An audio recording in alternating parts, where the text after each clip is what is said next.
Sebuah riset kolaborasi antara Cornell S.C. Johnson College of Business, The Business School for the World ataupun INSEAD dan juga World Intellectual Property Organization ataupun WIPO merilis laporan The Global Innovation Index 2017 edisi ke-10. Laporan ini membuat peringkat kinerja inovasi dari 127 negara di dunia yang meliputi 97% dari produk domestik bruto dunia. Hasilnya, Swiss masih bertahan di posisi puncak sebagai negara paling inovatif di dunia. Lantas di mana posisi negara kita, Indonesia? Apa yang bisa dikejar Indonesia untuk memperbaiki posisi? Negara paling inovatif di dunia, saya ulas sebelengkap untuk Anda pada sore hari ini. Kita lihat bersama, bicara mengenai inovasi, pastilah ini menjadi sebuah pekerjaan rumah yang tidak mudah memang, apalagi untuk negara berkembang. Tapi tidak ada yang tidak mungkin, karena ternyata dari 1 sampai 10 ternyata ada juga negara-negara tetangga kita yang sangat dekat yang masuk 10 besar, meskipun posisi Indonesia sangat jauh.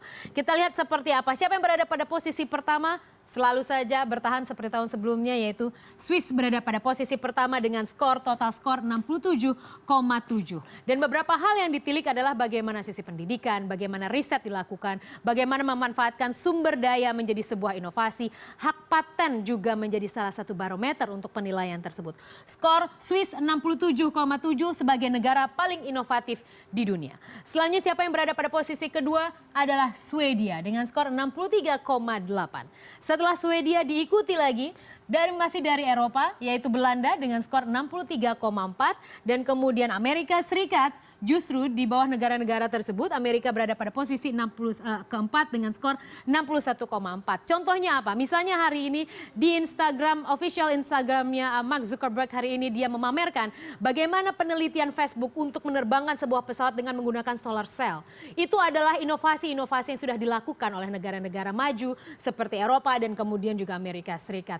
Kalau kita menilik ke sana, kita sangat ketinggalan jauh. Kita sibuk saja dengan urusan apa gitu yang tidak membuat negara ini maju. Saya tidak bilang semuanya, tapi kita terlalu berkutat dengan hal-hal yang sifatnya sangat simbolis, tapi kita lupa bahwa negara-negara maju sudah begitu pesat dengan penemuan, inovasi, teknologi, dan lain sebagainya. Amerika berada pada posisi keempat, kemudian pada posisi kelima adalah Inggris 60,9.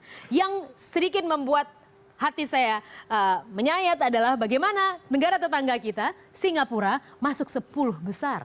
Peringkat ke-7, negara paling inovatif di dunia dengan skor 58,7. Diikuti oleh beberapa negara lainnya. Setelah Singapura kita lihat ada beberapa negara lain, yaitu Finlandia, Jerman, kemudian juga Irlandia. Artinya Singapura bisa lebih unggul dibandingkan Jerman. Negara dengan ekonomi terbesar di Eropa, Singapura lebih unggul. Sebagai negara hub perdagangan dunia di Asia Tenggara, Singapura kita patut mengapresiasi dan kita harus mengakui kelebihannya. Bagaimana dengan Indonesia? Jauh, bro. Kita lihat Indonesia peringkat ke-87. Ada kenaikan dibandingkan tahun sebelumnya. Tahun sebelumnya kita punya nilai ataupun skor sekitar 29, tapi kemudian kita memperbaiki dengan 30,1. Ada perbaikan, tapi skor ini kalau kita bandingkan dengan Swiss tidak ada separuhnya. Jauh sekali, masih begitu panjang jalan kita. Indonesia 30,1 dan berada pada posisi ke-87 sebagai negara paling inovatif di dunia. Ini adalah beberapa indeks inovasi global yang dirata-ratakan, ada rasio efisiensi baik input maupun output.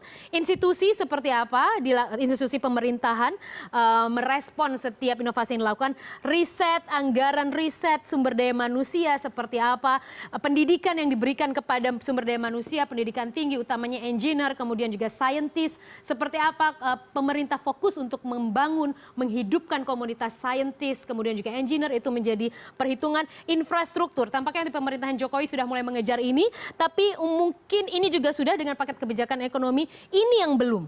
Mungkin ini bisa menjadi salah satu pertimbangan pemerintahan saat ini.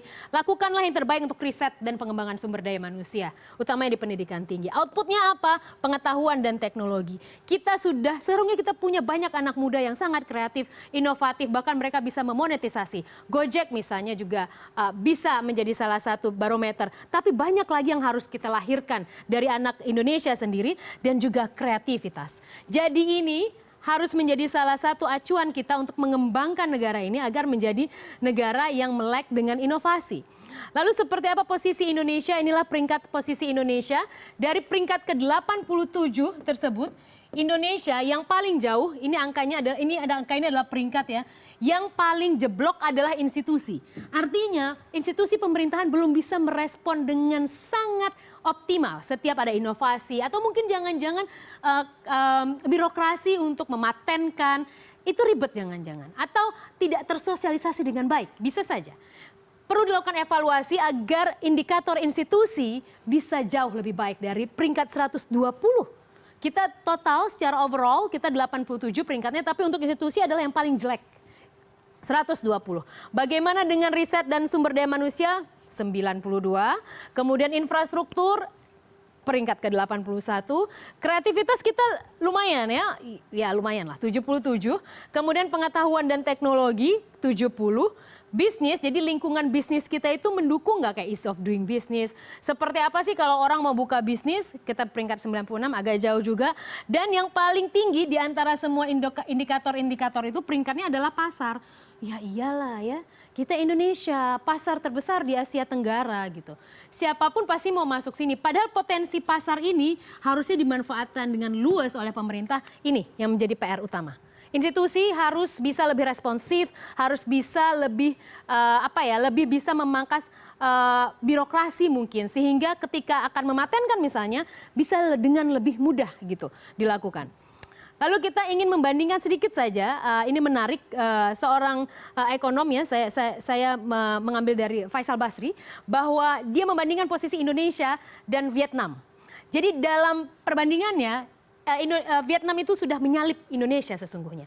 Padahal kita sempat di atas Vietnam pada saat Vietnam peringkat 65, kita udah peringkat 40-an. Tapi ternyata pada tahun 2008, 2009 kita disalip dan mereka bersiap untuk melesat ya, kita lihat bersama. Seperti apa peringkat Indonesia misalnya, ini adalah peringkat antara Indonesia dan Vietnam dan kita lihat angka ini. Posisi ini kita lihat. Ini adalah Vietnam, ini adalah Indonesia. 30,1, Vietnam di 38,3. Dan kita tahu Vietnam itu juga sudah menelurkan paket kebijakan ekonomi ya. 5 tahun sebelum Indonesia mengeluarkan hal tersebut. Artinya apa? Vietnam itu mungkin memiliki sebuah intuisi yang cukup baik untuk sisi ekonomi. Karena kita tahu mereka punya sejarah panjang ketika perang melawan negara adidaya. Hal tersebut membuat mereka justru sekarang bukannya tertutup malah makin terbuka. Trans-Pacific Partnership, Vietnam salah satunya yang berasal dari Indonesia, dari Asia Tenggara maksud saya. Dan Indonesia pada saat itu masih mempertimbangkan meskipun akhirnya hari ini dianulir oleh Presiden Trump. Tapi paling tidak ini menjadi salah satu evaluasi kita ke depan. Negara sebesar ini, lebih dari 250 juta jiwa dengan alam, dengan sumber daya alam yang begitu kaya. Masa iya kita nggak bisa mengolah sumber daya itu menjadi sebuah inovasi dan menjadi negara yang berdaulat dan disegani di dunia.